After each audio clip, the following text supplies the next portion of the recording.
describe Michael Schumacher in one word? Talent. Perfection. Determined. Professional. Une anecdote pour commencer. En 2007, le Baron Rouge, l'un des surnoms de Michael Schumacher, fait la une des journaux, pas que sportif. Il était sur le point de rater son avion. Il a demandé à son chauffeur de taxi s'il pouvait prendre le volant à sa place afin d'arriver à temps à l'aéroport. C'était incroyable, témoigne le chauffeur de taxi. Il a roulé à toute allure dans les virages, il a fait des dépassements invraisemblables, a ajouté le chauffeur de taxi qui aurait reçu un bon pourboire en plus du prix de la course.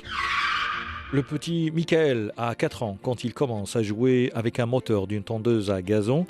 Il en fait un petit véhicule, il passe son temps à rouler devant chez lui jusqu'au jour où il heurte un lampadaire.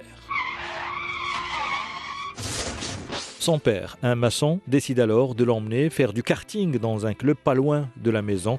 Le futur champion a 6 ans à l'époque. Au fur et à mesure, il se forge une réputation de pilote talentueux et déterminé. Il gravit les échelons pour devenir champion d'Allemagne d'abord, champion d'Europe ensuite et naturellement, Michael Schumacher arrive en Formule 1 où il va régner pendant plusieurs saisons.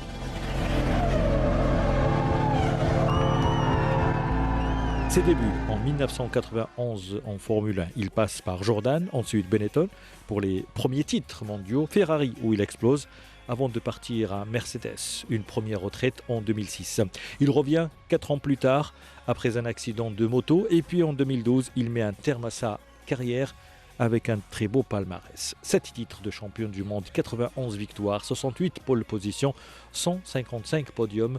Schumi, l'autre surnom, est le plus grand sportif de l'histoire pour le journal allemand Bild.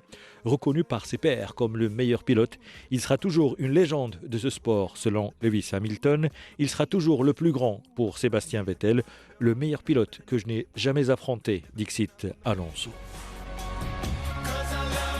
Schumacher wins at Spa. Le 29 décembre 2013, alors qu'il skiait à Méribel dans les Alpes françaises, il fait une chute. En tombant, sa tête heurte un rocher. Gravement blessé, il reste plongé dans le coma plusieurs mois. Le champion allemand se retrouve dans un état végétatif. Son cerveau a été sévèrement touché. Cela lui aurait causé des problèmes neurologiques, disent certaines sources.